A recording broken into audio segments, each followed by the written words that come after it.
ta'aa jiru gabaabinumaan kaasuu yaallaa bal'inaan keessa hin deemnu. Egaani Oromiyaa keessa maaltu jira guyyaa sadan kana keessatti yoo jenne akkuma duraanii taatee moo wal fakkaatatu jira. Uummanni Oromoo dararaa hamaa keessa jira. Qe'ee isaatirraa buqqaa jira. Qe'ee isaatirratti ajjeefamaa jira. Sirni naazii qe'ee isaatirraa buqqisee san dhiisu qe'ee isaatirraa buqqisee qabeenya isaa isa saamutti jira. Kanaaf fakkeenya yoo kaasnee guyyaa sadan kana keessatti lixa Oromiyaa godinoota garaagaraa keessatti giddugala Oromiyaa keessatti taatee wal fakkaatatu adeemaa ture. Fakkeenyaaf godina Wallagga Bahaa aanaa Saasigaa keessatti hidhaan adda addaa jira. Hidhaan jumlaa jira. Saamichi jira.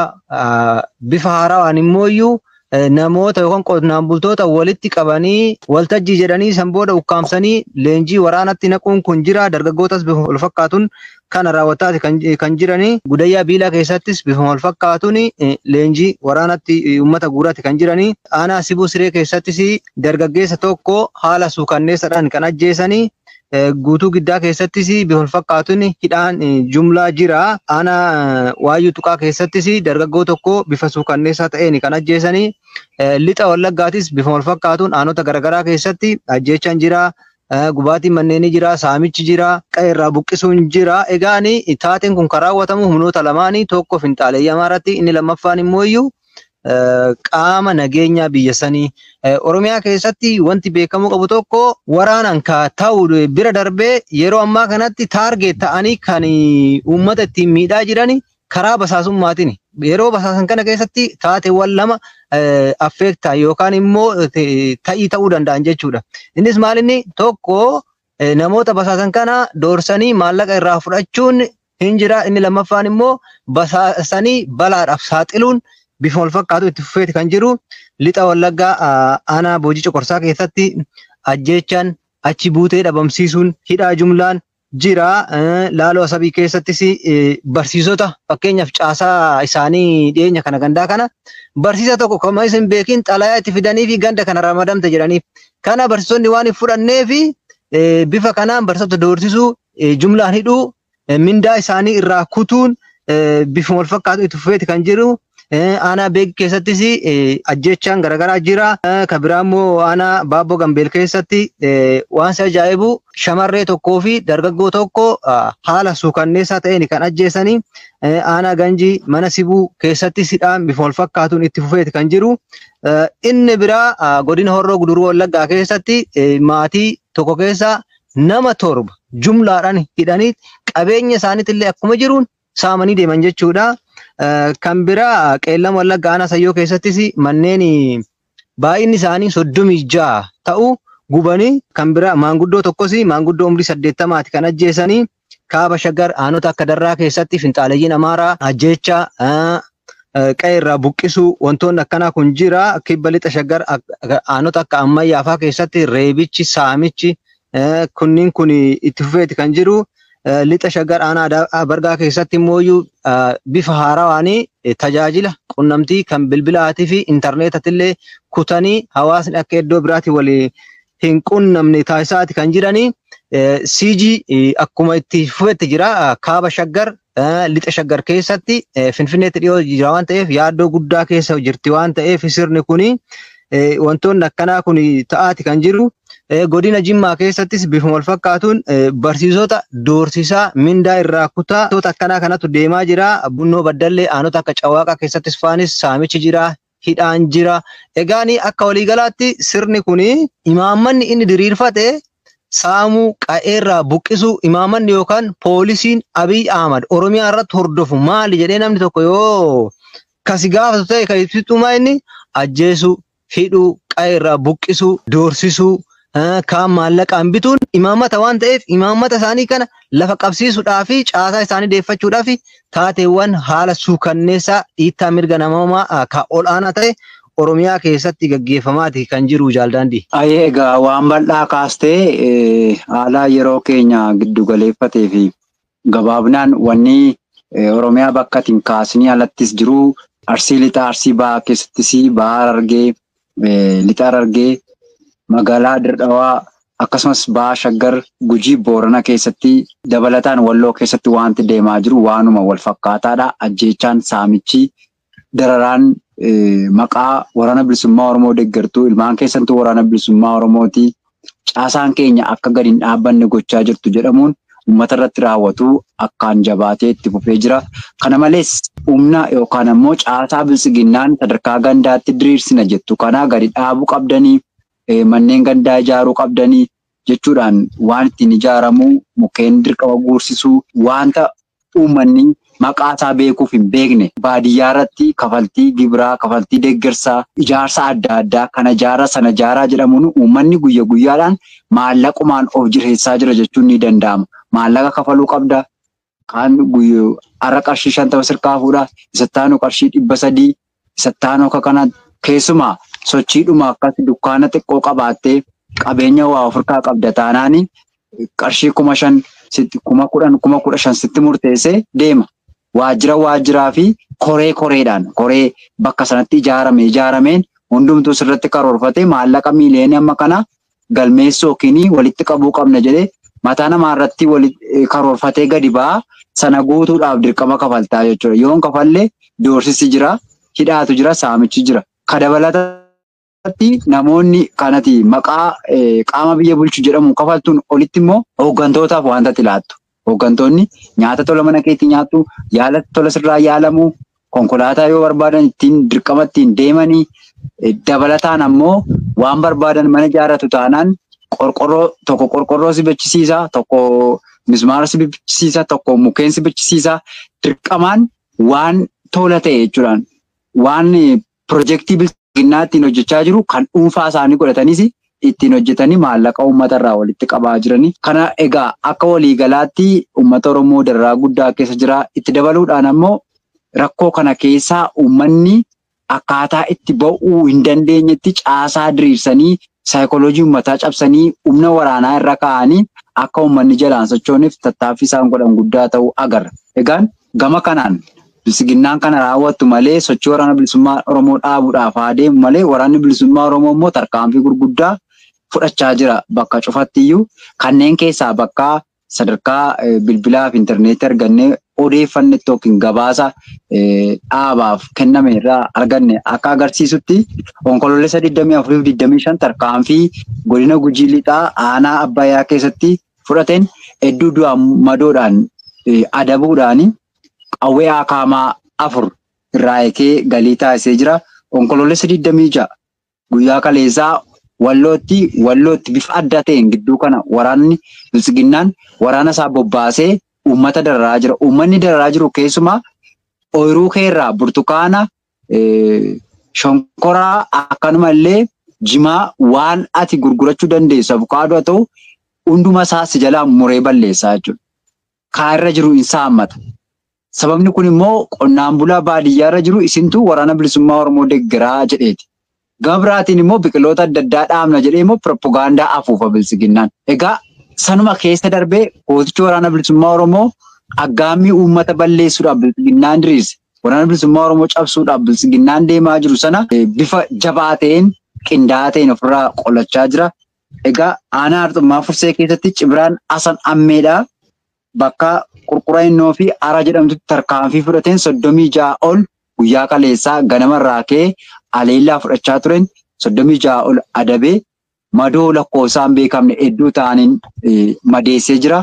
Isaan madoo isaanii fireeffallee yerootti fudhachuu dadhabanii duubatti erga bahanii humna dabalataa magaalaa Kamisee fi Caffaa Roobiit irraa dhufeen sana deeggaramanii galgala toora sa'a 11 walakkaa irra kaafachuu danda'ani.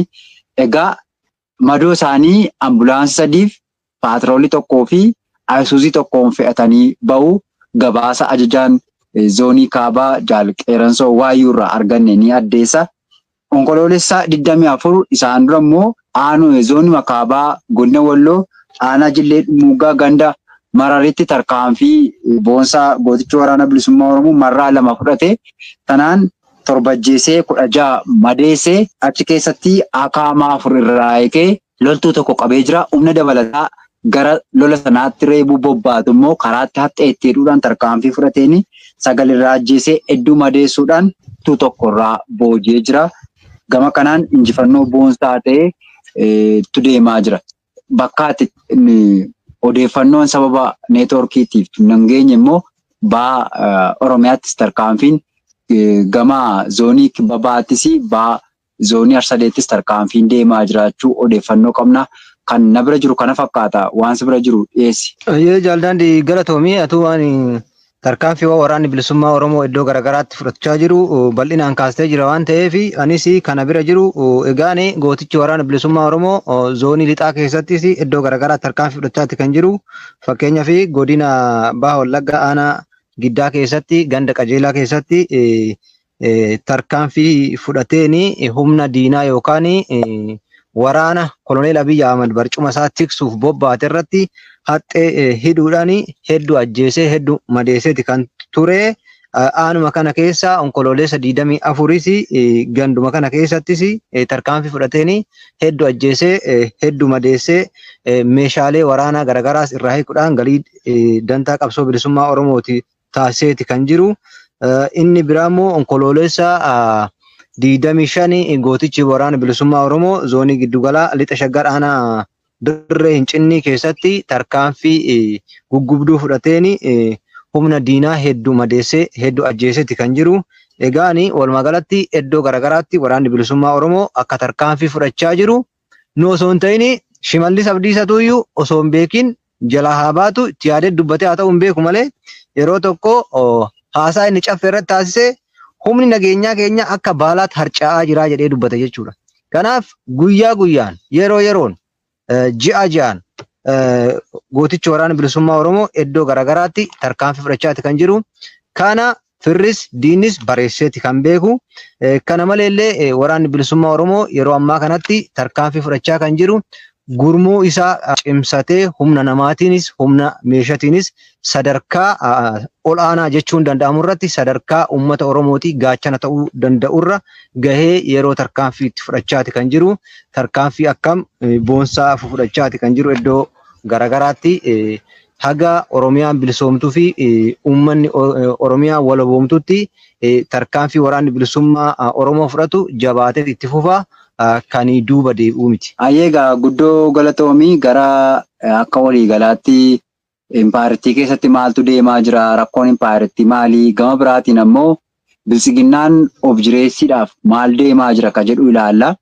Fakkeenyaaf torbeema kana keessa guyyaa raayyaa ittisaa jechuudhaan Biraanuu Juulaa haasaa adda addaa taasisee jira. Haasaa inni taasise keessatti gam tokkoon akka injifannoo gurguddaa galmeessaa jiranii fi gama biraatiin immoo nagaa fiduudhaaf socho'aa akka jiranis haasaasaa keessa agarta. Gama biraan dhoksaadhaan Ijiptii waliin akka nagaan hin jirree fi yookaan immoo diina seenaatii waan jedhu achi keessatti kaasaa sun immoo kan inni rakkoon impaayirtii keessatti dhufaa jiru tokko waan nuti guddachaa jirruu fi Abbaayeen hiinee fi gama biraatiin immoo waan ulaa galaanaa gaafanneef waan jedhu leechi keessatti agarta. Dabalataan waanuma Abiyyi yeroo darbe naannoon hidhi guddichi Abbayyaadha.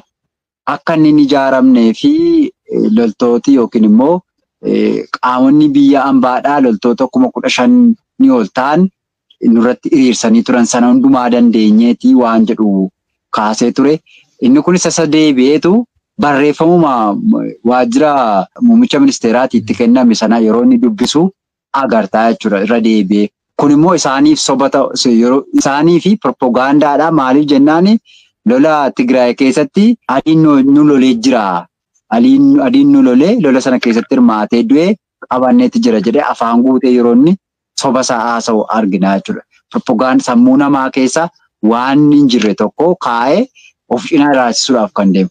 Egaa ammattis wantoota agartu waan amma deemaa jiru rakkoon impaayirtii keessa jiru sun akkaataa itti adrees ta'u furmaata argaturraa akkaataa itti bilisiginnaan hojiin hojjete lakkoofsaan guguddisanii jechootaan guguddisanii deebi'anii filannoo jabaa impaayirtii akka bilisiginnaan ta'uuf tattaafatan akkaataa itti of oolchuu danda'an kaasan. Gabraatiin immoo bilisiginnaamti kun iyyuu abdii loltoonni isaa akka inni diigamuuf sochiin taasifamaa jiru akka jirullee sodaa qabu kaase. Mee kanaafi rakkoo impaayirtii walitti qabiitii waan jiru irraa nu qoodi. Mee gara son darbin irratti haasaa gabaabduu ka ጀነራል ብርሃኑ ጁላ ተኮ ውስጣችን ሰው እየገቡ አንዳችን በሌላችን ላይ ጥላቻ እንድንፈጥር ሰርተው ብዙ ነፃ አውጪ ፈልፍለው አሰልጥነው የፋይናንስና የጦር መሳሪያ ድጋፍ ሰጥተው በማደራጀት የኢትዮጵያን ሰላም ሲነሱ ኖረዋል። በዚህ ምክንያት ኢትዮጵያ ከቀይ ባህር እንድትወጣ አድርገዋል። አሁንም አልበቃ ብሏቸው የቀረው ግዛት ፈራርሶ ደካማ ትናንሽ ሀገሮች እንዲፈጠሩ ተግተው በመስራት ራሱን በራሱ የሚያጠፋ ሀገር እንዲሆን እየሰሩ ይገኛሉ። በአንድ በኩል የውጭ ወረራን ለመመከት፣ በሌላ በኩል በነፃ አውጪነት ስም ተደራጅተው የውጭ ጠላቶችን ተልዕኮ ተቀብለው ሀገርን ለማፍረስ ብሔራዊ ጥቅሟን ለማሳጣት ከሚንቀሳቀሱ ባንዳዎች ጋር በመዋጋት መስዋዕትነት ሲከፍል ቆይቷል። በእኛ ትውልድም ይህ የታሪካዊ ጠላቶቻችን ሀገራችንን የማተራመስና የማዳከም ሴራ በከፍተኛ ደረጃ ተጠናክሮ ቀጥሏል። ለምን ተጠናከረ ከተባለ አባይ መገደብ ጀምረናል።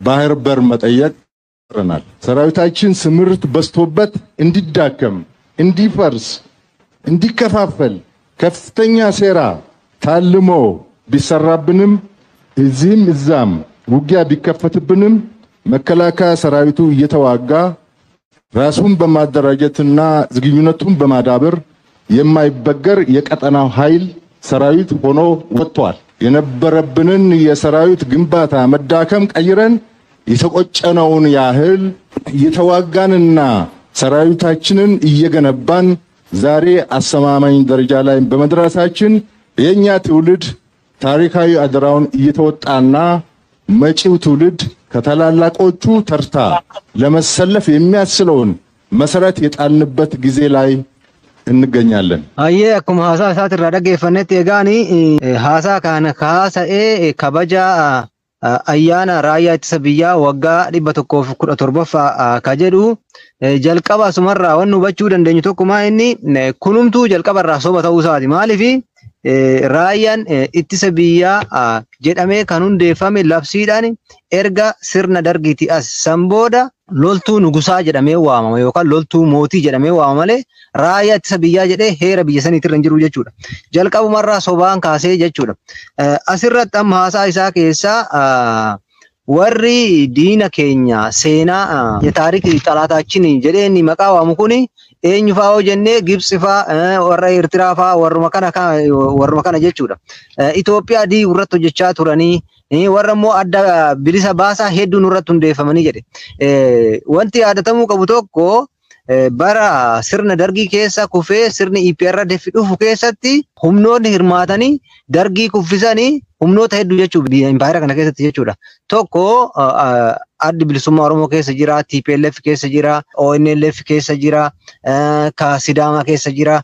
Hedduu ta'anii too sirna san kuffisanii sirni EPRDF dhufe jechuudha. Sirni EPRDF dhufe dimokiraasiidha moo dimokiraasii hin taane abbaa irreetii moo maala hin taane suni dhimma biraa ta'e yeroo dhufen kana keessatti warri namicha kana booji'amaa godhe harka duubatti deebisee immoo jeneraala isa godhe warruma inni amma deebi'ee bizuu naxa awucoochi jedhuun kana adda bilisa baasaa hedduu nutti uumanii warra jedheen kanatu booji'ee isa kana godhee jechuudha.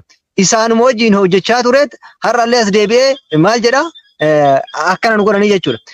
Sababni isaan nu jibbaniif jedha tokko laga hidha Abbaayii hiinee jedha. Laga hidha Abbaayii ka hidhe waan seenaa osoo hin ta'in qabatamaan ka beenu waan ta'eef waggaa 6 kana keessatti osoo hin ta'in ka hidhe mallastu hidhee jechuudha. Isaan parsantii 65 olu osoo ittiin xumurin bifa kanaan soba propagaandaa aseet godhaa jiranii jechuudha. Warruma diina seenaa jedhaniin kana warri wajjin hojjechaa jiru eenyuun bilisiginnaadha moo baandaan nama biraati jechuudha. Mataa isaaniiti. Profeesar Biraanuu Naggaa ministeera barnootaa kuni eenyu Gibsi irraa doolaara 500 fudhadha jedhee ka haasa'e afaan isaatiin ka dubbate jechuudha. Warra achitti walitti qabanii namaan achi jiran jechuudha. Kaleessa yeroo lolli kaabaa gaggeeffamu Oromiyaa keessatti marsaa lammaffaa moo sadaffaadhaaf humna Eertiraa milishaa Amaaraa Liyyuu Haayilii humna addaa Amaaraa dabalatanii yeroo Oromiyaa lolasan keessatti guuza kawaammate bilisiginnaadha moo nama biraati jechuudha. Kanaafuyyuu warra baandaa jedhee nama ergamu baandaan isaanii malee nama biraatii miti jechuun hin danda'ama. Isaayyaas faani akka wannootitti lola Tigraay lola kaabaa keessatti warra ergachaa baantu har'as deebi'ee isaan akka warra biyya jaalatu of fakkeessanii kana jenye jechuudha. Amma maal jedhee dubbata loltuun isaanii bara kana keessatti akka cimee yookaan immoo birmadummaa biyyaa kabachiisutti haasa'aa jira jechuudha. Kun Ashama media news waan like share subscribe godhuun hordofaa. Akkuma beekamu oduu iyyuu torbii kana hojii qabannaan isin dhiyaataa. Akkuma gama har'aatti biyyoolessa Oromiyaa irraa dhaggeeffatanitti oolmaan torbii kana Oromiyaa keessa maal fakkaata, addunyaan maal fakkaata kan jiru irratti waan xiqqoo kan isin qabannee jirru. Akkuma beekamu yeroo ammaa kanatti yeroo ammaatti waraana bilisummaa Oromoo WBO dadhabsiisuu yookaan cabsuudhaaf yaaliin garagaraa gaggeeffamaa kan jirudha.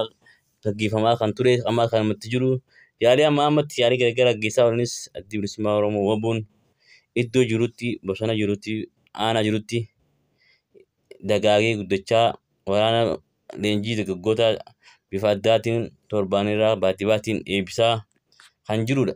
Akkuma beekamu naannoo Wallaggaa Wallaggaa Qeellam Wallaggaa Gujii Booranaa fi Shawaa Kaabaa hanga Arsiitti illee hanga giddu galeessa Shaggaritti iddoo itti leenjiin hin jiru. Haaluma kana wal qabatee torbee kana keessa godina Shawaa keessatti Shawaa Kaabaa keessatti waraana bilisummaa Oromoo WBO'dhaa fi waraana mootummaadhaa PP'tti waraana gaggeeffamaa akkuma ture. Waraana gaggeeffamaa ture kana irratti aanaalee hedduu keessatti WBO'n bifa addaa ta'een injifannoo garagaraa kan galmeessedha. Akkuma beekamu godinoota Shawaa keessatti waraana mootummaan PP gad ergu hunda akkuma jirutti WBO'n kaanis boojii kaanis wanta godhuudhaan kan injifatedha. Kanaaf addi bilisummaa Oromoodhaa WBO'n cabsuunis guddoo deebisuunis hin danda'amu. Akkuma nama gartee waraana bilisummaa Oromoo cabsinaa yookaan hoogganaa giddu galeessaa maallaqaan binnee WBO cabsinee yookaan WBO akka arrabsu goosine jaattanii yaaliin gaggeeffamaa tures godhanis waan takka fiduu hin danda'an. Kanaaf namni yeroo ammaa keessatti adda bilisummaa Oromoodhaa cabsinaa waan WBO'tu cabaa namni jiru kuni abjuudha waan gonguma ta'uu hin dandeenyedha. Kanaaf dargaggoonni keenya kan Oromiyaa keessa kutaalee garagaraa adda jirtanii fi kan biyya ambaa jirtanillee adda bilisummaa Oromoo cinaa dhaabbattanii adda bilisummaa Oromootti wajjin gaafiin Oromiyaa akka galma geessu kaayyoon uummata Oromoodhaa akka galma geessu akka gootan isin jechaa isin hin jenna. Anumatti aansuudhaan yeroo ammaa keessatti addi bilisummaa Oromoo WBO'n bifa addaatiin leenjii garagaraa fudhachuudhaan muuxannoo wallaa fudhachuudhaan meeshaa garagaraa hidhachuudhaan akka malee jabaataa yeroo jiru kana keessatti diinni olola taanee ofaa. Kanaaf olola diinaa akka hin dhageenye yoo barbaaddan namoonni adda bilisummaa Oromoodhaan hin deeggare yoo taate waa'ee WBO'dhaan dubbatti waan deeggartu qoo dubbadhu waan hin beekne keessan seenin. Kanaaf jaalmaroon hoogganaa jabaadhaa kan bitamuus hin dandeenye namaanis bitamuu miti. Kanaaf jaalmaroodhaa wajjin ajajaa olaanaa WBO jaalmaroo wajjin fuuldurri keenya bilisummaa jennaa.